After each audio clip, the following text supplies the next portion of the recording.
നമസ്കാരം. 9 മണി വാർത്തയിലേക്ക് സ്വാഗതം. നോക്കാം പ്രധാന തലക്കെട്ടുകൾ.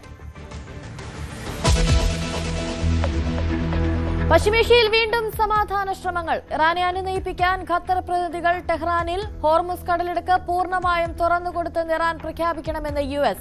ഇനി വെടിനിർത്തൽ ഉണ്ടാകില്ലെന്ന് ട്രംപ്.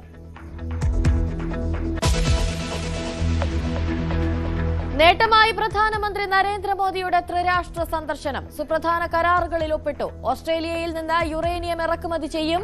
മോദി ഇന്ന് തിരികെ ഇന്ത്യയിലേക്ക്.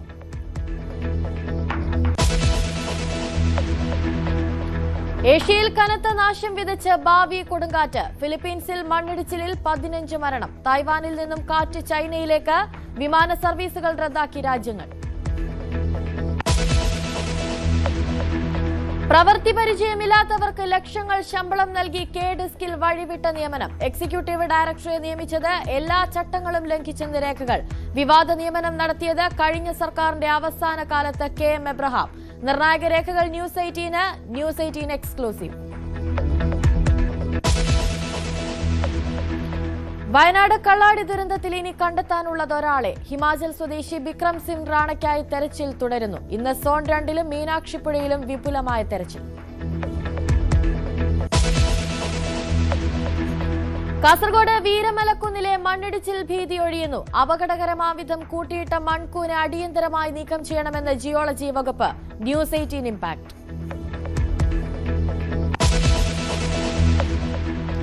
കണ്ണൂർ ചാലോട് കാർ മരത്തിലിടിച്ച് 4 മരണം. മരിച്ചത് കാർ യാത്രക്കാരായ ഇതര സംസ്ഥാന തൊഴിലാളിയും ഒരു മലയാളി.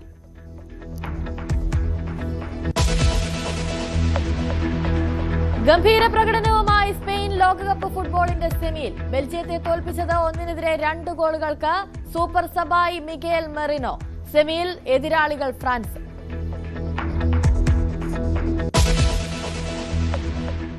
പശ്ചിമേഷ്യയിൽ സമാധാന ശ്രമങ്ങൾ വീണ്ടും സജീവമാവുകയാണ്. ഇറാനെ അനുനയിപ്പിക്കാൻ ഖത്തർ പ്രതിനിധികൾ ടെഹ്റാനിലെത്തി. ഹോർമൂസ് കടലിടുക്ക് എല്ലാവർക്കുമായി തുറന്നുകൊടുത്തെന്ന് ഇറാൻ പ്രഖ്യാപിക്കണമെന്ന് US. സാങ്കേതിക ചർച്ചകൾ തുടരുമെന്ന് കഴിഞ്ഞ ദിവസം പ്രസിഡന്റ് ഡൊണാൾഡ് ട്രംപ് ട്രൂത്ത് സോഷ്യലിൽ കുറിച്ചിരുന്നു. എന്നാൽ ഇറാനുമായി ഇനി വെടിനിർത്തൽ ഉണ്ടാകില്ലെന്നും അദ്ദേഹം മുന്നറിയിപ്പ് നൽകിയിട്ടുണ്ട്. അജയ് സുധാബിജു ചേരുന്നുണ്ട് കൂടുതൽ വിവരങ്ങളുമായി. അജയ്, US-ന്റെ ഭാഗത്തു നിന്നുണ്ടാകുന്ന ഏത് ആക്രമണങ്ങൾക്കും തിരിച്ചടി ഉണ്ടാകുമെന്ന് ഇറാൻ പറയുന്നു. അതോടൊപ്പം തന്നെ ഇനിയൊരു വെടിനിർത്തൽ കരാർ ഉണ്ടാകില്ല എന്ന് US-ഉം പറയുന്നു. അങ്ങനെയെങ്കിൽ ആക്രമണം കൂടുതൽ കടുക്കാനുള്ള സാധ്യതയല്ലേ മുന്നിലുള്ളത്? അനുശ്രീ, കഴിഞ്ഞ ഏതാനും ദിവസങ്ങളായി ഇറാനിൽ തുടർച്ചയായിട്ട് ആക്രമണങ്ങൾ റിപ്പോർട്ട് ചെയ്തിരുന്നു. അതിന് തുടർച്ചയായിട്ട് ഇപ്പോൾ അവിടെ ഒരു സമാധാന നീക്കം ഉണ്ടാകുന്നു എന്നുള്ളത് തീർച്ചയായിട്ടും ആശ്വാസജനകമായിട്ടുള്ള കാര്യമാണ്. പക്ഷേ ഇപ്പോഴും ആശങ്കയുണ്ടാക്കുന്ന ചില വസ്തുതകൾ ഇറാനും അമേരിക്കയ്ക്കും ഇടയിൽ നിലനിൽക്കുന്നുണ്ട്. കാരണം ഇറാൻ ഇപ്പോൾ നിലപാടെടുത്തിരിക്കുന്നത് അമേരിക്കയ്ക്കെതിരെ ഏത് തീവ്ര നടപടിക്കും തയ്യാറാണ്. വേണമെങ്കിൽ ദീർഘകാലയളവിലേക്ക് ഒരു യുദ്ധത്തിന് വേണമെങ്കിലും ഇറങ്ങി പുറപ്പെടും എന്നാണ് ഇറാന്റെ പാർലമെന്റ് സ്പീക്കറായിട്ടുള്ള മുഹമ്മദ് ബാക്കർ ഗാലിബാഫിന്റെ ഒരു ഭീഷണി. അതുപോലെ ഇറാന്റെ വിദേശകാര്യ മന്ത്രാലയം പറയുന്നത് US ആണ് 14 ധാരണാപത്രത്തിന്റെ വ്യവസ്ഥകൾ നഗ്നമായി ലംഘിച്ചത്. അതുകൊണ്ട് ഇതിൽ കടുത്ത നടപടി ഉണ്ടാകുമെന്ന് ഇറാന്റെ വിദേശകാര്യ മന്ത്രാലയവും നിലപാടെടുത്തു. എന്നാൽ US തുടർച്ചയായിട്ട് 2 ദിവസം ഇറാനെ ആക്രമിച്ചതിന് ശേഷം ഇപ്പോൾ ഒരു നയതന്ത്ര നീക്കവുമായിട്ടാണ് മുന്നോട്ട് വന്നിരിക്കുന്നത്. ഇത് തീർച്ചയായിട്ടും ഖത്തറിന്റെയും പാകിസ്ഥാന്റെയും ഒരു മധ്യസ്ഥ ശ്രമത്തിന്റെ ഭാഗമായിട്ട് തന്നെയാണ്. US ഇപ്പോൾ പറയുന്നത് ഇറാനുമായിട്ട് ഒരു വെടിനിർത്തൽ കരാർ നിലനിൽക്കുന്നില്ല. പക്ഷേ അവരുമായിട്ട് ചർച്ച ചെയ്ത് ആണവ വിഷയം ഉൾപ്പെടെയുള്ള കാര്യത്തിൽ പരിഹാരം കാണാൻ ആഗ്രഹിക്കുന്നുണ്ട് എന്നാണ്. ട്രംപും കഴിഞ്ഞ ദിവസം ഏതാണ്ട് സമാനമായിട്ടുള്ള രീതിയിൽ തന്നെയാണ് പ്രതികരിച്ചത്. ട്രംപ് തന്റെ ട്രൂത്ത് സോഷ്യൽ അക്കൗണ്ടിൽ കുറിച്ചത് ഇറാൻ ഒരു ചർച്ചയ്ക്കായി ആഗ്രഹിക്കുന്നുണ്ട്. അവർ തങ്ങളോട് അപേക്ഷിച്ചത് പ്രകാരമാണ് US ചർച്ചയ്ക്കായി ഇറങ്ങി പുറപ്പെട്ടിരിക്കുന്നത്. എന്നാൽ നിലവിലൊരു വെടിനിർത്തൽ കരാർ ഇല്ല എന്നും അദ്ദേഹം ഓർമ്മിപ്പിക്കുന്നുണ്ട്. അപ്പോൾ ഒരു വെടിനിർത്തൽ കരാർ ഇല്ല എന്ന് അമേരിക്ക പറയുമ്പോൾ ഇറാനുമായിട്ട് ഒപ്പിട്ട 14 ധാരണാപത്രത്തിലെ വ്യവസ്ഥകൾ അമേരിക്കയ്ക്ക് പാലിക്കേണ്ടി വരുന്നില്ല. അങ്ങനെയാണെങ്കിൽ ഇറാന്റെ ഫ്രീസ് ചെയ്തിട്ടുള്ള സ്വത്തുവകകൾ വിട്ടു നൽകേണ്ട കാര്യമില്ല. അതുപോലെ ഇറാന് മേലുള്ള എണ്ണ ഉപരോധം അത് എടുത്തു കളയേണ്ട ആവശ്യമില്ല. അങ്ങനെ കൂടുതൽ കടുത്ത നടപടികളിലേക്ക് കടന്ന് US-ന് ഇറാനെ സമ്മർദ്ദത്തിലാക്കാൻ കഴിയും. പക്ഷേ ഈ 14 ധാരണാപത്രത്തിലെ വ്യവസ്ഥകൾ US ലംഘിക്കുകയാണെങ്കിൽ മറുപക്ഷത്ത് ഇറാനും കൂടുതൽ സമ്മർദ്ദം ശക്തമാക്കാനാകും. അവരുടെ മുന്നിലുള്ള ഏറ്റവും വലിയ സമ്മർദ്ദ തന്ത്രം ഹോർമുസ് കടലിടുക്ക് തന്നെയാണ്. ഇപ്പോൾ ഈ ധാരണാപത്രം ഒപ്പിട്ടതിന് ശേഷവും ഹോർമുസ് കടലിടുക്കിൽ ഇറാൻ നിർദ്ദേശിച്ചിട്ടുള്ള പാതയിലൂടെ അല്ലാതെ യാത്ര ചെയ്യുന്ന കപ്പലുകൾക്കെതിരെയാണ് അവർ ആക്രമണം കടുപ്പിച്ചിരുന്നത്. ഇപ്പോൾ മേഖലയിൽ ഒരു സംഘർഷ സാധ്യത ഉണ്ടായ ഘട്ടത്തിൽ ഇറാന് വേണമെങ്കിൽ ഈ ആക്രമണം അത് കൂടുതൽ വ്യാപകമാക്കാൻ സാധിക്കും. ഇപ്പോൾ നിലവിലെ സാഹചര്യത്തിൽ തന്നെ കപ്പലുകൾ വളരെ കുറച്ച് മാത്രമാണ് ഹോർമുസ് കടലിടുക്ക് വഴി കടന്നു പോകുന്നത്. അത് തീർച്ചയായിട്ടും കഴിഞ്ഞ ദിവസങ്ങളിലുണ്ടായ സംഘർഷ സാഹചര്യങ്ങളുടെ ഫലമാണ്. അപ്പോൾ US ആവശ്യപ്പെടുന്നത് ഇറാൻ ആദ്യം തന്നെ ഹോർമുസ് കടലിടുക്ക് എല്ലാ രാജ്യങ്ങൾക്കുമായി തുറന്നു കൊടുത്തു എന്നുള്ള ഒരു പ്രഖ്യാപനം നടത്തണം. അതിനുശേഷം US ചർച്ചകൾക്കായി മുന്നിട്ടിറങ്ങും എന്നാണ് USന്റെ ഭാഗത്ത് നിന്ന് വ്യക്തമാക്കുന്ന ഒരു കാര്യം. പക്ഷേ ഇറാൻ ഇതിന് തയ്യാറാകുമോ എന്നുള്ളത് വലിയൊരു ചോദ്യചിഹ്നമാണ്. ഇതിനിടെയാണ് ഖത്തർ ഒരു മധ്യസ്ഥ ശ്രമവുമായിട്ട് മുന്നിട്ട് വന്ന് ഇപ്പോൾ അവരുടെ പ്രതിനിധികളെ ഇറാനിലേക്ക് അയച്ചിരിക്കുന്നത്. കഴിഞ്ഞ ദിവസങ്ങളിൽ ഖത്തർ അടക്കമുള്ള രാജ്യങ്ങൾക്ക് നേരെ ഇറാൻ പ്രത്യാക്രമണവും നടത്തിയിട്ടുണ്ട്. അത് അമേരിക്കയുടെ ഈ ആക്രമണങ്ങളെ പ്രതിരോധിക്കുന്നതിൻ്റെ ഭാഗമായിട്ടാണ് ഈ പശ്ചിമേഷ്യൻ രാജ്യങ്ങളിലേക്ക് ആക്രമണം നടത്തിയതെന്നായിരുന്നു ഇറാൻ്റെ ഒരു വിശദീകരണം. പക്ഷേ അത്തരം പിണക്കങ്ങളൊക്കെ മാറ്റിവെച്ച് ഖത്തറും ഈ സമാധാന ശ്രമങ്ങളുടെ ഭാഗമാകുന്നു എന്നുള്ളത് തീർച്ചയായിട്ടും ശ്രദ്ധേയമാണ്. ഇപ്പോൾ ടെഹ്റാനിലെത്തി പ്രതിനിധികൾ ഉടൻ തന്നെ ഇറാനിലെ അധികൃതരോട് സംസാരിക്കും. അതിനുശേഷം ഇപ്പോൾ ഇറാൻ്റെ ഭാഗത്ത് നിന്ന് മറ്റ് ഒരു ഔദ്യോഗിക നിലപാട് നമുക്ക് ഉടൻ തന്നെ ലഭ്യമാകുമെന്ന് പ്രതീക്ഷിക്കാം. അജയ്, അതുപോലെ തന്നെ ഈ സമാധാന ശ്രമങ്ങൾക്ക് തുരങ്കം വയ്ക്കാൻ ഇറാനിലെ തന്നെ ഒരു വിഭാഗം ശ്രമിക്കുകയാണ് എന്ന തരത്തിലുള്ള ചില വിവരങ്ങളൊക്കെ പുറത്തു വരുന്ന ഒരു സാഹചര്യമുണ്ട്. ഇതിലെന്തെങ്കിലും തരത്തിലുള്ള യാഥാർത്ഥ്യമുണ്ടോ? അത്തരത്തിലെന്തെങ്കിലും വിവരങ്ങൾ ലഭിക്കുന്നുണ്ടോ? ഇറാനിൽ ഇപ്പോൾ അത്തരം തീവ്ര നിലപാടെടുത്തിരിക്കുന്ന ആളുകൾ തന്നെയുണ്ട്. പ്രധാനമായിട്ടും അവരുടെ പരമോന്നത നേതാവായിട്ടുള്ള ആയത്തുള്ള അലി ഖമനയുടെ സംസ്കാര ചടങ്ങിനിടെ ഇത്തരം ആക്രമണം നടത്തിയതിൽ അവർക്ക് നല്ല രീതിയിലുള്ള അനിഷ്ടമുണ്ട്. പ്രധാനമായിട്ടും ഈ സംസ്കാര ചടങ്ങ് നടന്ന മിനാബിലേക്ക് വരുന്ന ഒരു പ്രധാനപ്പെട്ട പാലം തകർത്ത ഒരു സംഭവം തന്നെ അത് പല അധികൃതരെയും കാര്യമായി തന്നെ ചൊടിപ്പിച്ചിട്ടുണ്ട്. ഇതിൽ കൂടുതൽ കടുത്ത നിലപാടെടുത്തിരിക്കുന്നത് ഇറാന്റെ പാർലമെന്റ് സ്പീക്കറായിട്ടുള്ള മുഹമ്മദ് ബാഖർ ഖാലിബാഫ് തന്നെയാണ്. അദ്ദേഹം പറഞ്ഞിട്ടുള്ളത് US-മായി വേണമെങ്കിൽ ഒരു യുദ്ധത്തിന് തന്നെ തയ്യാറാണ് എന്നാണ്. അതിനു മുൻപേ തന്നെ അദ്ദേഹം തൻ്റെ എക്സ് അക്കൗണ്ട് വഴി US നടത്തിയിട്ടുള്ള ഈ കരാർ വ്യവസ്ഥയിലെ ലംഘനങ്ങൾ അത് അക്കമിട്ട് നിരത്തിക്കൊണ്ട് വളരെ കടുത്ത രീതിയിലുള്ള ഒരു പ്രസ്താവന നടത്തിയിട്ടുണ്ട്. അപ്പോൾ ഇത്തരം കാര്യങ്ങൾ ഇറാനിലെ പല നേതാക്കൾ ഇത്തരത്തിൽ ഒരു കടുത്ത നിലപാടെടുക്കുന്നത് തന്നെ ഈ സമാധാന ചർച്ചകൾക്ക് ഒരു മാർഗതടസ്സമാണ്. പക്ഷേ ഇപ്പോൾ ഇറാനിൽ കൂടുതൽ നേതാക്കളും ഇത്തരം ഒരു പ്രതികരണമാണ് എടുത്ത് കണ്ടിട്ടുള്ളത്. ഇറാന്റെ വിദേശകാര്യമന്ത്രിയായിട്ടുള്ള അബ്ബാസ് അരക്ചിയും ഏതാണ്ട് സമാനമായിട്ടുള്ള രീതിയിലാണ് നിലവിലെ ആക്രമണങ്ങളോട് പ്രതികരിച്ചിരിക്കുന്നത്. ഇപ്പോൾ മുൻപ് ഈ സമാധാന ചർച്ചയുടെ ഭാഗമായിട്ട് ഒരു അനുനയ നീക്കത്തിന്റെ സംഭാഷണങ്ങൾ അതിപ്പോൾ ഇറാനിൽ ആരുടെ ഭാഗത്തു നിന്നും കാണാനില്ല. അതാണ് ഒരു സമാധാന കരാർ അല്ലെങ്കിൽ നേരത്തെ ഒപ്പിട്ടതുപോലെ ഒരു ധാരണയിലേക്ക് ഇരു രാഷ്ട്രങ്ങളും എത്തുമോ എന്നുള്ളത് വലിയൊരു സംശയത്തിൽ ആഴ്ത്തുന്നത്. അതുപോലെ ഇന്നലെയും ഇറാനിൽ ആക്രമണം നടന്നിരുന്നു. അതിന്റെ ഉത്തരവാദിത്തം അമേരിക്ക തള്ളിക്കളയുന്ന ഒരു അവസ്ഥയുണ്ടായി. അതും ഈ ആക്രമണം നടത്തിയത് ആരാണെന്നുള്ളത് ഇതുവരെ സ്ഥിരീകരിക്കപ്പെടാത്ത ഒരു സാഹചര്യവുമുണ്ട്. അതിനിടെയാണ് ഇപ്പോൾ ഇത്തരം ഒരു സമാധാന ശ്രമങ്ങളിലേക്ക് ഇരു രാഷ്ട്രങ്ങളും എത്തുന്നത്. ഈ ഹോർമുസ് കടലിടുക്കിന്റെ കാര്യം തന്നെയാണ് ആദ്യം ഒരു തീരുമാനം എടുക്കാൻ വേണ്ടി അമേരിക്ക ആഗ്രഹിക്കുന്നത്. ആ വിഷയത്തിൽ ഒരു തീരുമാനമായാൽ അടുത്ത് ആണവ വിഷയങ്ങൾ ഉൾപ്പെടെയുള്ള കൂടുതൽ സങ്കീർണമായിട്ടുള്ള ചർച്ചകളിലേക്ക് ഇറാനും അമേരിക്കയും കടക്കും. ശരി, അജയ് സുധാ ബിജു ആണ് കൂടുതൽ വിശദാംശങ്ങൾ നൽകിയത്. മറ്റ് വാർത്തകളിലേക്ക് പോകുമ്പോൾ ഇന്ത്യക്ക് മികച്ച നേട്ടങ്ങൾ കൈവരിക്കാൻ ഉതകുന്ന തരത്തിൽ പ്രധാനമന്ത്രി നരേന്ദ്രമോദിയുടെ ത്രിരാഷ്ട്ര സന്ദർശനം. ഇന്തോനേഷ്യ, ഓസ്ട്രേലിയ, ന്യൂസിലൻഡ് പര്യടനത്തിൽ വിവിധ കരാറുകൾ ഒപ്പിട്ടു. യുറേനിയം ഇന്ത്യയിലേക്ക് ഇറക്കുമതി ചെയ്യുന്നതടക്കമുള്ള കരാറുകൾ ഇന്ത്യക്ക് വലിയ തോതിൽ ഗുണം ചെയ്യും. വിനോദ് ചേരുന്നുണ്ട് കൂടുതൽ വിശദാംശങ്ങളുമായി. വിനോദ്, ഇന്ന് ത്രിരാഷ്ട്ര സന്ദർശനം പൂർത്തിയാക്കിയ ശേഷം പ്രധാനമന്ത്രി നരേന്ദ്രമോദി മടങ്ങിയെത്തുകയാണ്. എന്തൊക്കെ കരാറുകളിലാണ് പ്രധാനമായും ഒപ്പിട്ടത്? ഇതിന്റെയൊക്കെ പ്രാധാന്യം എന്താണ്? ഇത് ഇന്ത്യക്ക് ഏതൊക്കെ രീതിയിൽ ഗുണം ചെയ്യും?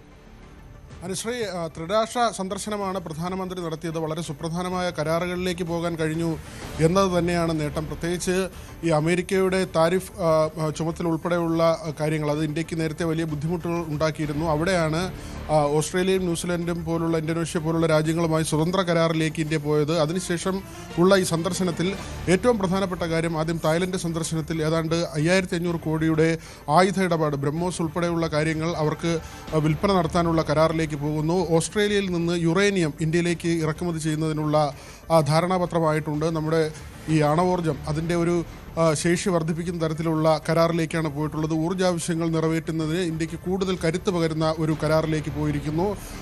മറ്റൊന്ന് ന്യൂസിലാൻഡുമായുള്ള കരാറാണ്. അവിടെ ഇറക്കുമതി ചുങ്കം അത് ഒഴിവാക്കിക്കൊണ്ട് രണ്ട് രാജ്യങ്ങളും സഹകരണത്തിലേക്ക് പോവുകയാണ്. പ്രത്യേകിച്ച് ആദ്യം 57% ഇറക്കുമതി തീരുവയിലെ കുറവാണ് ന്യൂസിലൻഡിന് ഇന്ത്യ നൽകുന്നത്. ഇന്ത്യക്കാകട്ടെ പൂർണ്ണമായും ഇറക്കുമതി തീരുവ ഒഴിവാക്കിക്കൊണ്ടുള്ള നടപടിയിലേക്ക് ന്യൂസിലാൻഡ് പോവുകയും ചെയ്യുന്നുണ്ട്. സാംസ്കാരികം, കല, അതോടൊപ്പം തന്നെ വിദ്യാഭ്യാസം തുടങ്ങി നിരവധി മേഖലകളിൽ ഇതിന് പുറമെ വാണിജ്യ കരാറുകൾക്ക് പുറമേയുള്ള ധാരണാപത്രങ്ങളിലേക്ക് ഇന്ത്യയും മറ്റ് രാജ്യങ്ങളും ഈ 3 രാജ്യങ്ങളും പോകുന്നു എന്നത് വളരെ പ്രധാനപ്പെട്ട കാര്യമാണ്. ഇവിടെ എടുത്തു പറയേണ്ട മറ്റൊന്ന്, ഈ രാജ്യങ്ങളിൽ ജീവിക്കുന്ന ഇന്ത്യൻ സമൂഹം അല്ലെങ്കിൽ ഇന്ത്യയിൽ നിന്നുള്ള ജനങ്ങൾ, ഇന്ത്യൻ വംശജർ, ഇവർക്കൊക്കെ തന്നെ വലിയ ഉത്തേജനം പകരുന്ന, ആത്മവിശ്വാസം പകരുന്ന ഒരു സന്ദർശനമായി കൂടി ഇത് മാറി എന്നത് വളരെ പ്രധാനപ്പെട്ട കാര്യമാണ്. ഒരു ഇന്ത്യൻ പ്രധാനമന്ത്രി 40 വർഷങ്ങൾക്ക് ശേഷമാണ് ന്യൂസിലാൻഡ് സന്ദർശിക്കുന്നതെന്ന പ്രത്യേകത കൂടിയുണ്ട്. അതേസമയം ഓസ്ട്രേലിയയിലും ന്യൂസിലാൻഡിലും അവിടുത്തെ വലതുപക്ഷ ശക്തികൾ ഈ സന്ദർശനത്തിനെതിരെ രംഗത്ത് വരുന്ന ഒരു സാഹചര്യം കൂടി ഉണ്ടായിരുന്നു. പ്രത്യേകിച്ച് ഇന്ത്യക്കാരുടെ കുടിയേറ്റം അത് വലിയ തോതിൽ അവരുടെ സാമ്പത്തിക നിലയെ ബാധിക്കുന്നു, അവരുടെ സാമൂഹിക അന്തരീക്ഷത്തെ ബാധിക്കുന്നു എന്ന തരത്തിലുള്ള ചില ആരോപണങ്ങൾ അവർ ഉന്നയിക്കുന്നുണ്ട്. നേരിയ പ്രതിഷേധങ്ങളായിരുന്നു. പക്ഷേ പൊതുവിൽ ഈ 3 രാജ്യങ്ങളിലും വളരെ വലിയ സ്വീകാര്യതയാണ് പ്രധാനമന്ത്രിയുടെ സന്ദർശനത്തിന് ലഭിച്ചത്. അനുശ്രീ,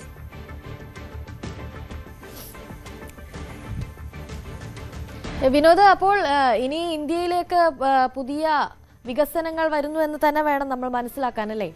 തീർച്ചയായും $20 ബില്യൺ നിക്ഷേപം ന്യൂസിലാൻഡിൽ നിന്ന് ഇന്ത്യയിലേക്ക് വരികയാണ്. അത് വളരെ വലിയൊരു തുകയാണ്. അങ്ങനെ ഒരു ധാരണാപത്രത്തിലേക്ക് കൂടി കാര്യങ്ങൾ പോയിരിക്കുന്നു. പ്രത്യേകിച്ച് ഈ ആയുധ ഇടപാട്, അതോടൊപ്പം തന്നെ യുറേനിയത്തിൻ്റെ ഇറക്കുമതി, തീരുവകളിലെ കുറവ്, നേരത്തെ നമ്മൾ പറയുന്ന കാര്യമാണ്. അമേരിക്ക ഈ തീരുവ യുദ്ധം ഇന്ത്യക്ക് മേൽ പ്രഖ്യാപിക്കുമ്പോൾ മറ്റ് പല രാജ്യങ്ങളുമായി കൂടുതൽ വ്യാപാര പങ്കാളിത്തത്തിലേക്ക് ഇന്ത്യ പോകുന്ന സാഹചര്യമുണ്ടായി. നേരത്തെ UK-യുമായി ഇങ്ങനെ പരിപൂർണമായും ഇറക്കുമതി തീരുവകൾ ഒഴിവാക്കിക്കൊണ്ടുള്ള ഒരു നടപടിയിലേക്ക്, ഇന്ത്യക്ക് പൂർണ്ണമായും ഇറക്കുമതി തീരുവ ഒഴിവാക്കിക്കൊണ്ടുള്ള നടപടിയിലേക്ക് പോയിരുന്നു. അങ്ങനെ യൂറോപ്യൻ രാജ്യങ്ങളുമായി നല്ല ബന്ധം ഇന്ത്യ പുലർത്തുന്നു. ഇറ്റലിയിൽ ഉൾപ്പെടെ അടുത്തിടെ സന്ദർശനം നടത്തിയിരുന്നു. അതിനുശേഷമാണ് ഇപ്പോൾ ഈ 3 രാജ്യങ്ങളിലേക്ക് പോകുന്നത്. അങ്ങനെ പോകുമ്പോൾ അത് വെറുമൊരു സന്ദർശനം എന്നതിനപ്പുറത്തേക്ക് വലിയ കോടികളുടെ തന്നെ ഇൻവെസ്റ്റ്മെൻറ്റ് നടക്കുന്ന നിലയിലേക്ക് കാര്യങ്ങളെ മാറ്റിക്കൊണ്ടു പോകാൻ കഴിയുന്നുണ്ട്. പ്രത്യേകിച്ച് നമ്മൾ തദ്ദേശീയമായി വികസിപ്പിക്കുന്ന ബ്രഹ്മോസ് പോലുള്ള സംവിധാനങ്ങൾ അത് ഇന്തോനേഷ്യക്ക് നൽകിക്കൊണ്ട് 5500 കോടിയുടെ ഇടപാട് നടത്താൻ കഴിയുന്നു. ഓസ്ട്രേലിയയിൽ നിന്ന് ഈ യുറേനിയം കൊണ്ടുവരുന്നത് അത് നമുക്കറിയാം. ഇപ്പോൾ ഹോർമൂസിൽ നടക്കുന്ന സംഘർഷം, പശ്ചിമേഷ്യൻ സംഘർഷം, ഈ ഊർജ്ജ പ്രതിസന്ധി ഇന്ത്യക്ക് എത്രമാത്രം സൃഷ്ടിക്കുന്നു, അതിൻ്റെ ആശങ്ക വളരെ വലുതാണ്. ആ ഒരു സാഹചര്യത്തിലാണ് യുറേനിയം ഓസ്ട്രേലിയയിൽ നിന്ന് നമുക്ക് വാണിജ്യാടിസ്ഥാനത്തിൽ ഇറക്കുമതി ചെയ്യാനുള്ള ധാരണയായിരിക്കുന്നത്. അതിനപ്പുറത്തേക്കാണ് ന്യൂസിലാൻഡുമായുള്ള കരാർ. വലിയൊരു വിപണിയാണ് ന്യൂസിലാൻഡും. അവിടേക്ക് ഇന്ത്യയുടെ ഇറക്കുമതി അത് പൂർണ്ണമായും തീരുവ ഒഴിവാക്കി കൊണ്ടുപോകുന്നു. ആദ്യം ന്യൂസിലാൻഡിന് 57% തീരുവ കുറവ് വരുത്തുകയും പിന്നീട് അത് 95% വരെ കൊണ്ടുവരികയും ചെയ്യുകയാണ് ഇന്ത്യയുടെ ലക്ഷ്യം. അങ്ങനെ പരിപൂർണമായി സ്വതന്ത്ര കരാറിലേക്ക്, വാണിജ്യപരമായി പരിപൂർണമായും സ്വതന്ത്ര ഇടപാടുകളിലേക്ക് ഈ രാജ്യങ്ങൾ പോകുന്ന ഒരു സാഹചര്യമാണ്. മാത്രമല്ല ഇവിടങ്ങളിലെ ഇന്ത്യൻ സമൂഹത്തിന്, ഇന്ത്യൻ ജനതയ്ക്ക് വലിയ ആത്മവിശ്വാസം നൽകുന്ന ഒരു കാര്യം തന്നെയാണ് ഈ സന്ദർശനം. നമുക്കറിയാം, നേരത്തെയൊക്കെ പല രാജ്യങ്ങളിലും ഇന്ത്യക്കാർ നേരിടുന്ന വംശീയമായ പ്രശ്നങ്ങളുണ്ടായിരുന്നു. അതിനൊക്കെ തന്നെ പരിഹാരമായി വളരെ ആവേശത്തോടു കൂടി ഈ ജനസമൂഹം മോഡിയെ സ്വീകരിക്കുന്ന കാഴ്ചയാണ് നമുക്ക് കാണാൻ കഴിയുന്നത്. അനുശ്രീ, ശരി, വിനോദാണ് വിശദാംശങ്ങൾ നൽകിയത്. ഏഷ്യൻ രാജ്യങ്ങളിൽ കനത്ത നാശനഷ്ടം വിതച്ച് ബാവി കൊടുങ്കാറ്റ്. ദശാബ്ദങ്ങൾക്കിടയിലെ ഏറ്റവും ശക്തമായ ഈ കൊടുങ്കാറ്റിനെ തുടർന്ന് തെക്കൻ ഫിലിപ്പീൻസിലുണ്ടായ മണ്ണിടിച്ചിലിനെ തുടർന്ന് 15 പേർ മരിച്ചു. നിലവിൽ തായ്വാൻ ലക്ഷ്യമാക്കി നീങ്ങുന്ന കൊടുങ്കാറ്റ് വൈകാതെ ചൈനയിൽ കരതൊടുമെന്നാണ് റിപ്പോർട്ടുകൾ. സുരക്ഷാ മുൻകരുതലുകളുടെ ഭാഗമായി വിവിധ രാജ്യങ്ങളിൽ വിമാന സർവീസുകൾ റദ്ദാക്കുകയും സ്കൂളുകൾക്ക് അവധി പ്രഖ്യാപിക്കുകയും ചെയ്തിട്ടുണ്ട്. സ്ത്രീകൾക്ക് IAS ഓഫീസറോ അധ്യാപികയോ ആകുന്നതിന് മുൻപ് മികച്ച അമ്മമാരാകാൻ പരിശ്രമിക്കണമെന്ന് ഉത്തർപ്രദേശ് ഗവർണർ ആനന്ദിബെൻ പട്ടേൽ. കുടുംബ ഉത്തരവാദിത്തങ്ങൾ നിറവേറ്റുന്നതിനിടയിലാകണം ഔദ്യോഗിക ജീവിതത്തിലെ നേട്ടങ്ങളെന്നാണ് ഗവർണർ അഭിപ്രായപ്പെട്ടത്. കാൺപൂരിലെ ഛത്രപതി ഷാഹുജി മഹാരാജ് സർവകലാശാലയുടെ 41ാമത് ബിരുദദാന ചടങ്ങിൽ സംസാരിക്കവെയായിരുന്നു ഈ പരാമർശം. बेटी का ब्याह हो गया और पहले दिन जाएगी, बेटा हलवा बनाओ, वही कहते हैं ना, हलवा बनाओ। वो मोबाइल खोलती है, इसमें देखती है और हलवा बनाती है, कच्चा पक्का जैसा हुआ ऐसा। और फिर सास की गालियां सुनती है कि तेरी माँ ने क्या सिखाया। और इसी वजह से कई महिलाओं को मैंने कहा, और आज भी महिलाएं हैं, उनको कम से कम परिवार में जो खाना बनता है वो तो उसको आना ही चाहिए। चाहे आप अध्यापक बनो, चाहे आप IAS ऑफिसर बनो, कोई भी बनो।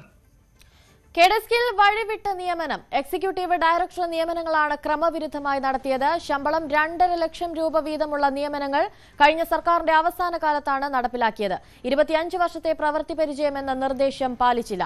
മുഖ്യമന്ത്രി ചെയർമാനും ധനകാര്യമന്ത്രി വൈസ് ചെയർമാനുമായ സ്ഥാപനത്തിലാണ് ഈ വഴിവിട്ട നിയമനങ്ങൾ ഉണ്ടായിരിക്കുന്നത്. ചട്ടവിരുദ്ധ നിയമനത്തിന്റെ രേഖകൾ ന്യൂസ് 18 ലഭിച്ചു.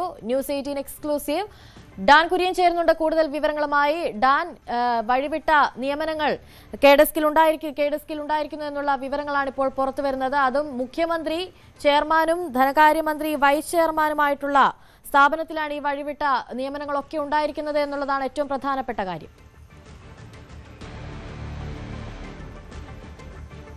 കേരളത്തെ ഒരു വിജ്ഞാന സമ്പദ് വ്യവസ്ഥയാക്കി മാറ്റുക എന്ന ലക്ഷ്യത്തോടെ കഴിഞ്ഞ സർക്കാരിൻ്റെ കാലത്ത് 2021 മെയ് മാസത്തിലാണ് KDISC എന്ന പേരിൽ Kerala development and innovative strategic കൗൺസിലിന് തുടക്കം കുറിക്കുന്നത്. ഈ ഒരു ഉപദേശക സമിതിയുടെ സ്വഭാവത്തിൽ നൂതന സാങ്കേതിക വിദ്യകളെ പരമ്പരാഗത തൊഴിൽ മേഖലകളിൽ, പ്രത്യേകിച്ച് വിദ്യാഭ്യാസം, കൃഷി, വ്യവസായം ഉൾപ്പെടെയുള്ള മേഖലകളിൽ നൂതന സാങ്കേതിക വിദ്യകൾ പ്രയോജനപ്പെടുത്തിക്കൊണ്ട് എങ്ങനെ വിപ്ലവകരമായ മാറ്റങ്ങൾ കൊണ്ടുവരാം, ആർട്ടിഫിഷ്യൽ ഇൻ്റലിജൻസിൻ്റെ പ്രവർത്തനം ഉൾപ്പെടെ എങ്ങനെ ഈ മേഖലകളിൽ പ്രയോജനപ്പെടുത്താം തുടങ്ങിയ വലിയ ലക്ഷ്യങ്ങൾ വെച്ചുകൊണ്ട് മുഖ്യമന്ത്രി ചെയർമാനായും നേരത്തെ സൂചിപ്പിച്ച പോലെ ധനകാര്യമന്ത്രി വൈസ് ചെയർമാനായുമുള്ള ഒരു പ്രധാനപ്പെട്ട സ്ഥാപനമാണ് KDISC. ആ KDISCിൻ്റെ എക്സിക്യൂട്ടീവ് ഡയറക്ടർ സ്ഥാനത്തേക്ക് 3 പേരെയാണ് 2024 തിരഞ്ഞെടുത്തത്. ആ 3 പേര്, അതായത് മുഹമ്മദ് റിയാസ്, അതോടൊപ്പം റോബിൻ ടോമി, അതോടൊപ്പം സുദീപ് നായർ, ഈ 3 പേരെയും ചട്ടങ്ങൾ മറികടന്നുകൊണ്ട്, അതായത് KDISCിൻ്റെ റൂൾസ് ആൻഡ് റെഗുലേഷൻസ് മാനുവലിൽ കൃത്യമായി 25 വർഷത്തെ പ്രവർത്തന പരിചയമുള്ളവരെ വേണം എക്സിക്യൂട്ടീവ് ഡയറക്ടർ സ്ഥാനത്തേക്ക് പരിഗണിക്കാനെന്ന് കൃത്യമായ പരാമർശമുണ്ട്. ആ പരാമർശങ്ങൾ മറികടന്നുകൊണ്ടാണ് ഈ 3 പേരെയും തെരഞ്ഞെടുത്തിരിക്കുന്നത് എന്ന് വ്യക്തമാക്കുന്ന രേഖകളാണ് ന്യൂസ് 18 പുറത്തുവിട്ടിരിക്കുന്നത്. അതോടൊപ്പം ഏറ്റവും പ്രധാനപ്പെട്ട കാര്യം, റോബിൻ ടോമിയുടെ കാലാവധി 2025 നവംബർ മാസത്തിൽ അവസാനിച്ചതാണ്. പക്ഷേ ആ കാലാവധി അവസാനിച്ചതിന് ശേഷവും KDISCിൻ്റെ എക്സിക്യൂട്ടീവ് ഡയറക്ടർക്കുള്ള എല്ലാ അധികാരങ്ങളും ശമ്പളം കൈപ്പറ്റാതെ റോബിൻ ടോമി ഇപ്പോഴും ഉപയോഗിക്കുന്നു, വാഹന സൗകര്യമടക്കം അവിടെ പ്രയോജനപ്പെടുത്തുകയാണ് എന്ന തരത്തിലുള്ള ആരോപണങ്ങൾ കൂടി ഉയരുന്നുണ്ട്. അതോടൊപ്പമാണ് മറ്റ് 2 പേർക്ക്, അതായത് ഈ സുദീപ് നായരും മുഹമ്മദ് റിയാസും, ഈ 2 പേരുടെ കാലാവധി, 1 വർഷത്തെ കാലാവധി കഴിഞ്ഞ ഏപ്രിൽ മാസം 1-ാം തീയതിയും 4-ാം തീയതിയുമായി അവസാനിക്കേണ്ടതായിരുന്നു.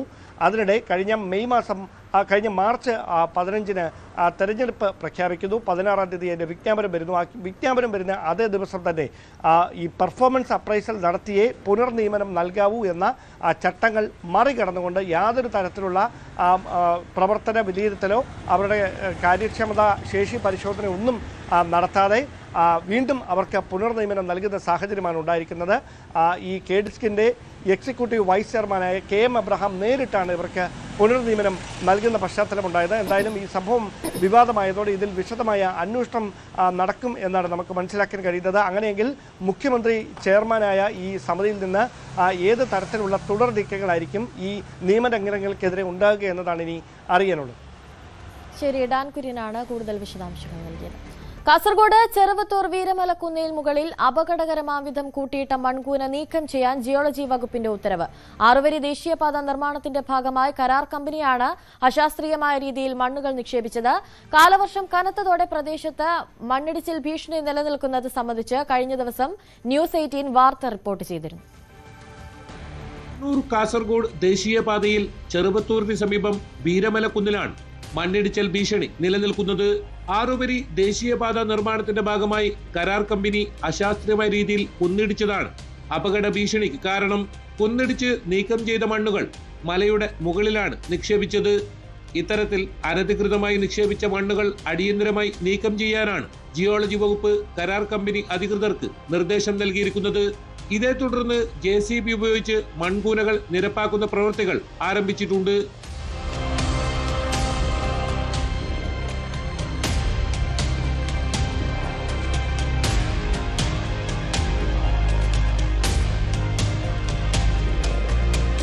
കാലവർഷം കനക്കുന്നതോടെ വീരമലക്കുന്നിലെ മണ്ണിടിച്ചിൽ ഭീഷണി സംബന്ധിച്ച് കഴിഞ്ഞ ദിവസം ന്യൂസ് 18 വാർത്ത റിപ്പോർട്ട് ചെയ്തിരുന്നു. കഴിഞ്ഞ വർഷം ജൂലൈ മാസത്തിലാണ് വീരമലക്കുന്നിൽ നാടിനെ നടുക്കിയ വലിയ മണ്ണിടിച്ചിലുണ്ടായത്. അന്ന് മണ്ണിനടിയിൽപ്പെട്ട വാഹനയാത്രികർ രക്ഷപ്പെട്ടത് തലനാരിഴയ്ക്കാണ്. ജില്ലാ കലക്ടർ ഉൾപ്പെടെ സ്ഥലത്തെത്തി പ്രഖ്യാപിച്ച നടപടികളൊന്നും ഇതുവരെ യാഥാർത്ഥ്യമായിട്ടില്ല. വയനാട് കള്ളാടിയിലുണ്ടായ മണ്ണിടിച്ചിൽ ദുരന്തം ചെറുവത്തൂർ വീരമലയ്ക്ക് സമീപത്തുകൂടി യാത്ര ചെയ്യുന്നവരെയും നാട്ടുകാരെയും ഏറെ ഭയപ്പെടുത്തുന്നുണ്ട്. KB Baiju, news 18, Kasaragod. കാസർഗോഡ് ബേക്കൽ കോട്ട ഉൾപ്പെടെ പ്രധാന ടൂറിസം കേന്ദ്രങ്ങളിലെ ശുചീകരണ തൊഴിലാളികൾക്ക് ശമ്പളം മുടങ്ങിയിട്ട് 5 മാസത്തോളമായി. വർഷങ്ങളായി ചെറിയ വേതനത്തിന് ജോലി ചെയ്യുന്ന ഇവർക്ക് ശമ്പളം കൂടി കിട്ടാതായതോടെ ജീവിതം ദുരിതത്തിലാണ്. ലോക ടൂറിസം ഭൂപടത്തിൽ ഇടം നേടിയ ബേക്കൽ കോട്ടയുടെ മുന്നിലാണ് ഇപ്പോൾ നമ്മളുള്ളത്.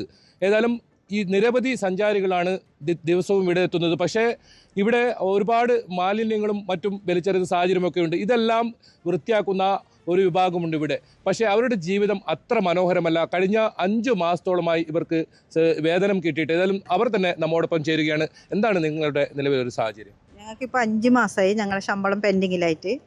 അപ്പോൾ നമ്മൾ ജീവിതം മുന്നോട്ട് കൊണ്ടുപോകാൻ വളരെ പ്രയാസമുണ്ട്. നമുക്ക് തുച്ഛമായ ശമ്പളം 13,500 അതിപ്പോൾ 15 വർദ്ധിച്ചിട്ടുണ്ട്.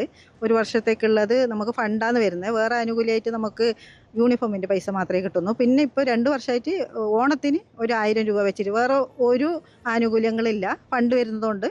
അപ്പോൾ ഇപ്പോൾ നമുക്ക് വളരെ പ്രയാസമാണ് ജീവിക്കാൻ. 5 മാസമായിട്ട് നമ്മൾ കഷ്ടപ്പെടുകയാണ്. നമ്മൾ നിരന്തരം നമ്മൾ ഓഫീസർമാരോടും ഇത് ബന്ധപ്പെട്ടിട്ടുള്ളവരോടും നമ്മൾ ഇങ്ങനെ ചോദിച്ചുകൊണ്ടേ ഉണ്ട്. അത്രയല്ലേ നമുക്ക് ചെയ്യാൻ പറ്റൂ. അപ്പോൾ നമ്മൾ ഇതിങ്ങനെ തുടർന്ന് പോകുന്നുണ്ട്. അപ്പോൾ എത്രയും പെട്ടെന്ന് നമുക്ക് ശമ്പളം കിട്ടാൻ വേണ്ടി ഇതിൻ്റെ ആരാണോ ഇതിൻ്റെ ഉത്തരവാദിത്തം വഹിക്കുന്നവർ അവർ ശ്രദ്ധയിൽപ്പെടണം. അത്രയും സങ്കടം കൊണ്ടാണ് ഇത് പറയുന്നത്. ജീവിതം വളരെ ബുദ്ധിമുട്ടില്ലാന്ന് പോകുന്നത്. എന്ന് വെച്ചാൽ ഈ ശമ്പളം കിട്ടാതെ 5 മാസമായതുകൊണ്ട് വളരെയധികം കഷ്ടപ്പാടാണ്. എന്ന് വെച്ചാൽ കുട്ടികളുടെ വിദ്യാഭ്യാസം ഇതെല്ലാകുമ്പോൾ ജീവിതം മുമ്പോട്ട് കൊണ്ടുപോകാനേ കഴിയുന്നില്ല. പിന്നെ നമുക്ക് ഈ കാസർഗോഡ് ജില്ലയിൽ മാത്രമാണ് ഈ മറ്റേ DTPCയുടെ ഫണ്ടിന്ന് കൊടുക്കാത്തത്. മറ്റുള്ള ജില്ലയിൽ ഫണ്ട് അവർ ഒരു ഓൺ ഫണ്ടിന്ന് ഒരു 1-2 മാസത്തെല്ലാം കൊടുക്കുന്നുണ്ട്. അങ്ങനെയും കൂടെ ഒരു 2 മാസത്തെ പൈസയും കൂടെ ഞങ്ങൾക്ക് തന്നിനെങ്കിൽ ഒന്ന് പിടിച്ചു നിൽക്കാൻ കഴിയുമായിരുന്നു നമുക്ക്. അതും കൂടി നമുക്ക് തന്നില്ല അവർ. പക്ഷെ അത് വളരെ വിഷമമുണ്ട് ആ കാര്യത്തിൽ. എങ്ങനെ മുമ്പോട്ട് ജീവിതം കൊണ്ടുപോകേണ്ടത് തന്നെ നമുക്ക് അറിയില്ല. ഇപ്പം നമ്മൾ എന്താ ചെയ്യേണ്ടത്, ആരോടും നമ്മൾ പരാതിപ്പെടേണ്ടതൊന്നും. എല്ലാ ആൾക്കാരെയും കണ്ടു, നമ്മൾ പിന്നെ MLA കണ്ടു, എല്ലാവരും കണ്ടു. പക്ഷെ ഒരു ഇതും ഉണ്ടായില്ല, പ്രശ്നത്തിനൊരു ഇതൊന്നും ഉണ്ടായില്ല. പുതിയ സർക്കാരാണ് ഇപ്പോൾ വന്നിട്ടുള്ളത്. എന്താണ് സർക്കാരിനോട് പറയാനുള്ളത്? സർക്കാരിനോട് നമുക്ക് പറയേണ്ടത് നമ്മുടെ കാര്യം എത്രയും പെട്ടെന്ന് ശരിയാക്കി തരിക. നമുക്ക് ഭയങ്കര ബുദ്ധിമുട്ടാണ്. എന്നിട്ട് നമ്മുടെ കാര്യങ്ങളെല്ലാം ഓക്കെ ആക്കി തരണം. നമ്മുടെ ഫണ്ട് എത്രയും പെട്ടെന്ന് കാസർഗോഡ് ജില്ലയിലുള്ള വ്യക്തികൾക്ക് എത്രയും പെട്ടെന്ന് ഫണ്ട് ഓക്കെ ആക്കി തരണമെന്നാണ് പറയാനുള്ളത്. ദിവസവും നൂറുകണക്കിന് വിനോദസഞ്ചാരികൾ എത്തുന്നിടമാണ് ബേക്കൽ കോട്ട ഉൾപ്പെടെയുള്ള വിവിധ ടൂറിസം കേന്ദ്രങ്ങൾ. ഇവിടെ ശുചീകരണ തൊഴിൽ ഏർപ്പെട്ടവർക്കാണ് ഇത്തരത്തിൽ മാസങ്ങളോളമായി വേതനം മുടങ്ങിയിരിക്കുന്നത്. തുച്ഛമായ വേതനം ലഭിക്കുന്നു എന്ന് മാത്രമല്ല, ആ വേതനം ഇപ്പോൾ കിട്ടാത്തൊരു സാഹചര്യം കൂടിയുണ്ട്. ഇവരുടെ പ്രശ്നം അടിയന്തരമായി പരിഹരിക്കണമെന്ന ആവശ്യമാണ് ഉയരുന്നത്. KB Baiju, news 18, Kasaragod. ലക്ഷങ്ങൾ ചെലവിട്ട് പൂന്തോട്ടമാക്കിയ തിരുവനന്തപുരം അട്ടക്കുളങ്ങരയിലെ എരുമക്കുഴി വീണ്ടും മാലിന്യമലയായി. ദുർഗന്ധം കാരണം അട്ടക്കുളങ്ങര കിള്ളിപ്പാലം ബൈപ്പാസിൽ യാത്ര പോലും ദുസ്സഹമാണ്. സമീപത്തെ വ്യാപാരികളും നാട്ടുകാരുമൊക്കെ വീണ്ടും ദുരിതത്തിലായിരിക്കുകയാണ്.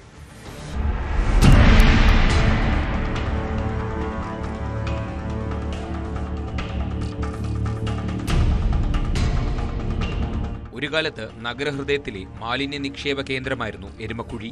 അക്ഷരാർത്ഥത്തിൽ മാലിന്യ കുന്ന്. വലിയ പ്രതിഷേധങ്ങൾക്കും പരിശ്രമങ്ങൾക്കുമൊടുവിലാണ് കഴിഞ്ഞ നഗരസഭാ കൗൺസിൽ എരുമക്കുഴി വൃത്തിയാക്കിയത്. മാലിന്യം പൂർണ്ണമായി നീക്കം ചെയ്ത് പൂന്തോട്ടമൊരുക്കി. മാലിന്യം വേർതിരിക്കാനുള്ള സംവിധാനങ്ങളും കൊണ്ടുവന്നു.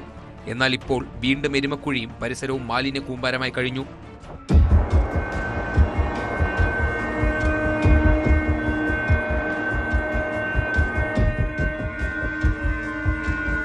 ക്യാമറകൾ സ്ഥാപിച്ചിട്ടും മാലിന്യം തള്ളുന്നത് തടയാനായിട്ടില്ലെന്നാണ് പരാതി. മഴ പെയ്യുമ്പോൾ മാലിന്യം കലർന്ന വെള്ളം റോഡിലൂടെ ഒഴുകിയെത്തുന്നതിനാൽ കാൽനടയാത്രയും ദുസ്സഹം. ഈ വെള്ളത്തിൽ ചവിട്ടി താണ്ട എന്താ ഈ വെള്ളത്തിൽ ചവിട്ടിച്ചാട്ടിയാണ് ഈ കാലാസുഖം വന്നത്. അത് ഇപ്പം നടക്കുന്നു പോകാൻ എനിക്ക് പേടിയാണ്. ഈ വെള്ളം കാണുമ്പോഴേ ഓടിക്കളയാൻ. മഴ വരുമ്പോൾ വെള്ളം ഇനി അറ്റം വരെ കയറും. അപ്പം നമുക്ക് സാധനം എടുക്കാൻ പോകാൻ നോക്കുന്നുണ്ട്. അതാണ് സംഭവം കാര്യം. അപ്പോൾ അതാണ് നമ്മുടെ കാര്യമെല്ലാം ഒരുമാതിരി കൃമികൾ വന്ന് പകർച്ചവ്യാധി ഭീഷണിയിലാണ് പ്രദേശം. വാർഡ് കൗൺസിലറുടെയും കോർപ്പറേഷന്റെയും ശ്രദ്ധയിൽപ്പെടുത്തിയെങ്കിലും സ്ഥിരമായ പരിഹാരം ഉണ്ടായിട്ടില്ലെന്നാണ് നാട്ടുകാരുടെ പരാതി.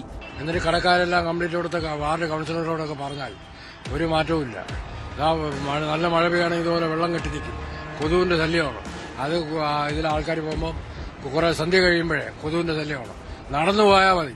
ഈ അള്ളി പിടിക്കുന്ന പോലെ പിടിച്ച് കടിയാണ്. പിന്നെ വീട്ടിൽ ചെല്ലുമ്പോൾ നമ്മൾ വിചാരിക്കും ഒന്നുമില്ലെന്ന്. ചൊരിച്ചിൽ തുടങ്ങും. പിന്നെ ചൊരിച്ചിൽ തുടങ്ങി അവിടെ അത്രയും പുണ്ണാവും. എനിക്കുണ്ടായി. ഞാൻ അവിടെ കരമന ആശുപത്രി കൊണ്ട് കാണിച്ച് ഓയിൻമെന്റ് എഴുതി ഞാൻ ശരിയാക്കി.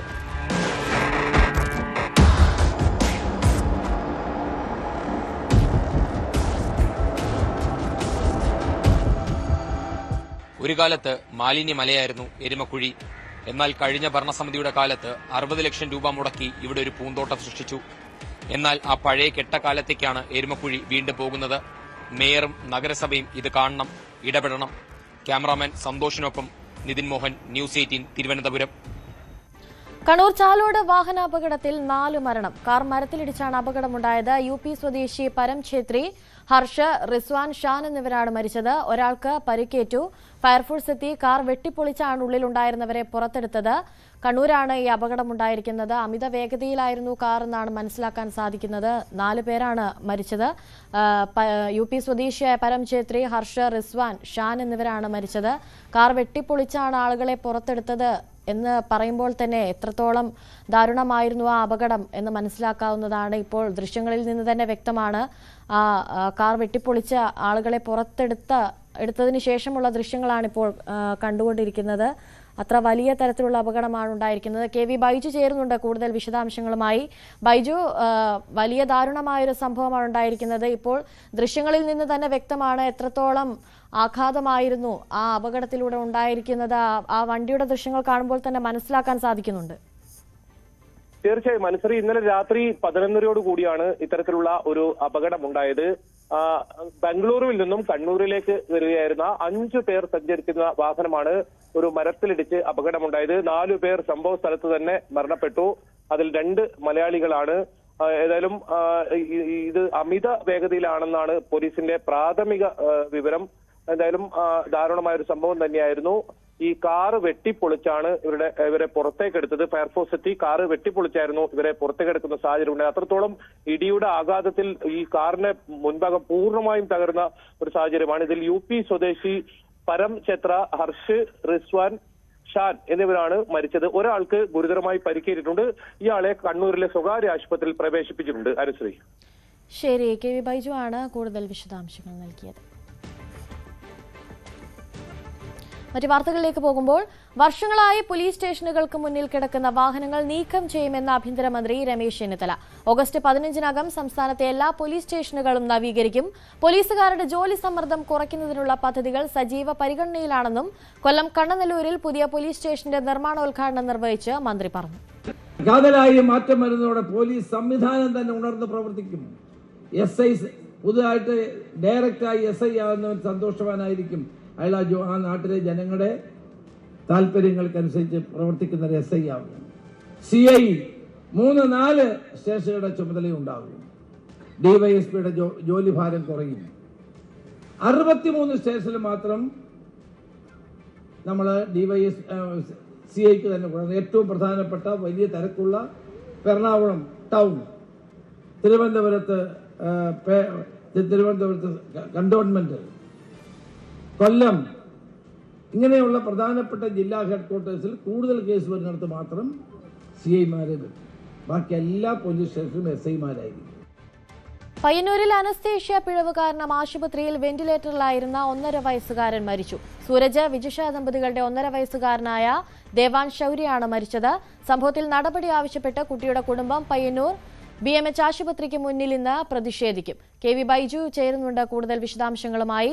ബൈജു, ദാരുണമായൊരു സംഭവമാണ് ഉണ്ടായിരിക്കുന്നത്. ഒരു കുഞ്ഞാണ് ആശുപത്രി അധികൃതരുടെ ശ്രദ്ധക്കുറവ് കാരണം മരിച്ചിരിക്കുന്നത്. ഇതിൽ ആശുപത്രിയുടെ ഭാഗത്തു നിന്നുള്ള വിശദാംശങ്ങൾ ലഭിച്ചിരുന്നു.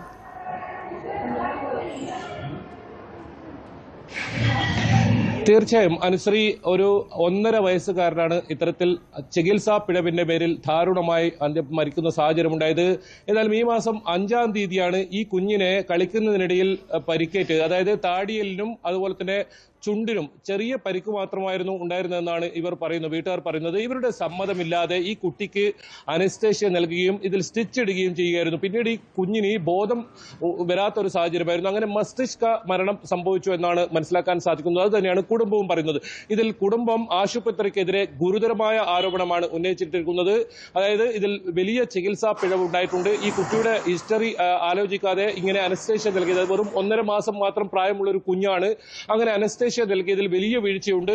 അങ്ങനെ ഒരു പോലീസിൽ, പയ്യന്നൂർ പോലീസിൽ ഇവർ പരാതി നൽകി. ഇതിന്റെ അടിസ്ഥാനത്തിൽ അഞ്ജലി പൊതുവാൾ എന്ന് പറയുന്ന അനസ്തേഷ്യ വിഭാഗം ഡോക്ടറെ പോലീസ് കേസെടുത്തിട്ടുണ്ട്. ഇതോടൊപ്പം ഈ കുടുംബം ആരോപിക്കുന്നത് ഇതിൽ മാനേജ്മെന്റിനും മറ്റു ഡോക്ടർമാർക്കും പങ്കുണ്ട്. അതുകൊണ്ട് തന്നെ ഇവർക്കെതിരെയും കേസെടുക്കണമെന്ന് ആവശ്യപ്പെട്ടാണ് ഇപ്പോൾ പ്രതിഷേധവുമായി ഇവർ രംഗത്ത് വന്നിട്ടുള്ളത്. ഇന്ന് അല്പസമയത്തിനകം തന്നെ ബേബി മെമ്മോറിയൽ ഹോസ്പിറ്റലിലെ പയ്യന്നൂരിലെ ആശുപത്രിക്ക് മുന്നിൽ ഇവർ വലിയ പ്രതിഷേധം നടത്തും. അതിൽ വിവിധ രാഷ്ട്രീയ പാർട്ടി, DYFI ഉൾപ്പെടെയുള്ള വിവിധ രാഷ്ട്രീയ പാർട്ടികളും ഈ പ്രതിഷേധത്തിനുണ്ടാവും. ഏതായാലും ഈ കുഞ്ഞിന്റെ ഇൻക്വസ്റ്റ് നടപടികളാണ് ഇപ്പോൾ കണ്ണൂർ ബേബി മെമ്മോറിയൽ ആശുപത്രിയിൽ നടക്കുന്നത്. അതിനുശേഷം പരിയാരം മെഡിക്കൽ കോളേജിലേക്ക് പോസ്റ്റ്മോർട്ടത്തിനായി കൊണ്ടുപോകും. അതിനുശേഷമായിരിക്കും ബന്ധുക്കൾക്ക് വിട്ടു നൽകുക. ഇതിനിടയിൽ തന്നെ വലിയ പ്രതിഷേധമാണ് ഇന്നുണ്ടാവുക. കഴിഞ്ഞ ദിവസങ്ങളിൽ പയ്യന്നൂരിലെ ഈ ആശുപത്രിക്ക് മുന്നിൽ വലിയ പ്രതിഷേധം ഉണ്ടായിരുന്നു. അതിൽ ഇപ്പോൾ കുഞ്ഞ് മരിച്ച ഒരു സാഹചര്യത്തിൽ വലിയ പ്രതിഷേധം ഇന്നുണ്ടാകും. കഴിഞ്ഞ കുറേ ദിവസങ്ങളിലായി വെന്റിലേറ്ററിന്റെ സഹായത്തോടു കൂടിയായിരുന്നു ഈ കുഞ്ഞിന്റെ ജീവൻ നിലനിർത്തിയിരുന്നത്. ഇന്നലെ രാത്രിയോടുകൂടിയാണ് കുഞ്ഞ് മരണപ്പെട്ടത്. എന്തായാലും വലിയ ചികിത്സാ പിഴവ് ആശുപത്രിക്കെതിരെ കുടുംബം ഉന്നയിക്കുന്നു. ഇതിനിടയിൽ തന്നെ ആശുപത്രിയുടെ ഭാഗത്തു നിന്നും ഒരു വാർത്താക്കുറിപ്പ് പുറത്തു വന്നിട്ടുണ്ട്. ഏതെങ്കിലും തരത്തിൽ ചികിത്സാ പിഴവ് ഉണ്ടായിട്ടില്ല എന്നാണ് ഈ വാർത്താക്കുറിപ്പിൽ പറയുന്നത്.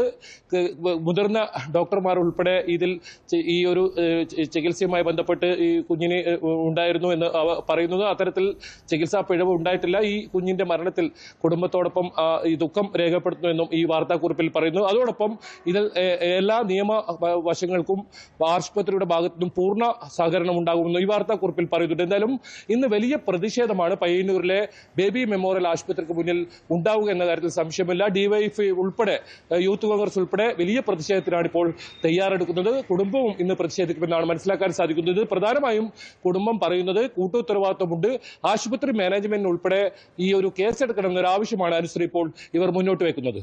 ശരി, KV ബൈജു ആണ് കൂടുതൽ വിശദാംശം. വയനാട് പൊഴുതനയിൽ പുലി കൂട്ടിലായി. സേട്ടുകുന്ന് മേഖലയിൽ വളർത്തുമൃഗങ്ങളെ കൊന്നു ഭക്ഷിച്ച പുലിയാണ് വനംവകുപ്പിന്റെ കൂട്ടിലായത്. കഴിഞ്ഞ കുറച്ച് ദിവസങ്ങളായി ഈ പുലി പ്രദേശത്ത് ഭീതി പടർത്തിയിരുന്നു.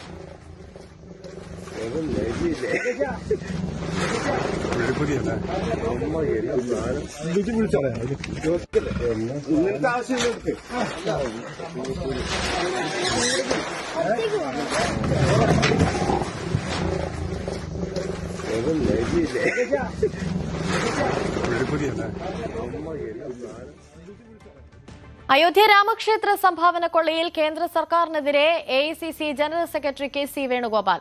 സാധാരണക്കാരായ ജനങ്ങൾ നൽകിയ സ്വർണവും പണവുമാണ് കൊള്ളയടിക്കപ്പെട്ടത്. ഇതെല്ലാം നടന്നത് ട്രസ്റ്റ് ഭാരവാഹികളുടെ അറിവോടെയാണെന്നും അദ്ദേഹം ആരോപിച്ചു. രാജ്യത്തിന്റെ പ്രധാനമന്ത്രി നേരിട്ട് നിയമിച്ച ട്രസ്റ്റാണ് ക്ഷേത്രത്തിലുള്ളത്. വിഷയത്തിൽ നരേന്ദ്രമോദി പാർലമെന്റിൽ മറുപടി പറയണമെന്നും KC വേണുഗോപാൽ പറഞ്ഞു. ഇന്ന് ഇന്ത്യ രാജ്യം ഏറ്റവും കൂടുതൽ ചർച്ച ചെയ്യപ്പെടുന്നതുമായ വിഷയമാണ് രാമക്ഷേത്രത്തിലെ സംഭാവന കൊള്ള. ഇന്ത്യ കണ്ട ഏറ്റവും വലിയ ക്ഷേത്രക്കൊള്ളയായിട്ട് ഇത് മാറിയിരിക്കുകയാണ്. നമുക്കെല്ലാവർക്കും അറിയാം, കഴിഞ്ഞ 10-25 വർഷക്കാലമായിട്ട് ഈ രാമക്ഷേത്രത്തിന് വേണ്ടി നേരിട്ട് വിശ്വഹിന്ദു പരിഷത്തും RSS അടക്കമുള്ള സംഘപരിവാർ സംഘടനകൾ അവർ ജനങ്ങളിൽ നിന്ന് പിരിവ് നടത്തി മറ്റെല്ലാ ഭക്തജനങ്ങളും വിശ്വാസം അർപ്പിച്ച ഒരു ക്ഷേത്രമാണ് രാമക്ഷേത്രം. ആ കാണിക്കയിലിട്ടിരിക്കുന്ന സംഭാവനകളാണ് ഇപ്പം കൊള്ളയടിച്ചിരിക്കുന്നത്. നമ്മൾ മനസ്സിലാക്കുന്ന സാധാരണക്കാരായ ഭക്തജനങ്ങൾ, നമ്മുടെ കേരളത്തിലടക്കമുള്ള ഭക്തജനങ്ങൾ അവരുടെ പാവപ്പെട്ടവരുടെ ഭാഗമായി അവർ സംഭരിച്ച പണത്തിൻ്റെ ഒരു ചെറിയ ഭാഗം അമ്പലത്തിലേക്ക് നൽകിയതാണ് ഇപ്പോൾ കൊള്ളയടിക്കപ്പെട്ടിരിക്കുന്നത്. സ്വർണവും കൊള്ളയടിക്കപ്പെട്ടു, പണവും കൊള്ളയടിക്കപ്പെട്ടു. ഇതാരാ ചെയ്തത്? കഴിഞ്ഞ 4-5 മാസക്കാലത്തെ അവിടെ നടന്നിരുന്ന സംഭവങ്ങൾ പ്രത്യേകിച്ച് എടുത്ത് പരിശോധിച്ച് നോക്കിയാൽ ഇതെല്ലാം ട്രസ്റ്റ് ഭാരവാഹികളുടെ അറിവോട് കൂടിയിട്ടാണ് എന്നുള്ളത് വ്യക്തമാക്കുന്നതാണ്. CCTV ഫുട്ടേജ് അത് നീക്കം ചെയ്യപ്പെട്ടു. അവിടുത്തെ സെക്യൂരിറ്റി വിഭാഗം തന്നെ മുന്നറിയിപ്പ് നൽകി ഇവിടെ മോഷണത്തിനുള്ള എല്ലാ സാധ്യതകളും ഇപ്പോൾ തുറന്നിട്ടിരിക്കുകയാണ്. സുരക്ഷ ഇല്ലാന്ന്. ഒരിടവേളയാണ്. ഇടവേളയ്ക്ക് ശേഷം ലോകകപ്പ് വാർത്തകളുമായി എൽദോ പോൾ പുതുശ്ശേരി ചേരും.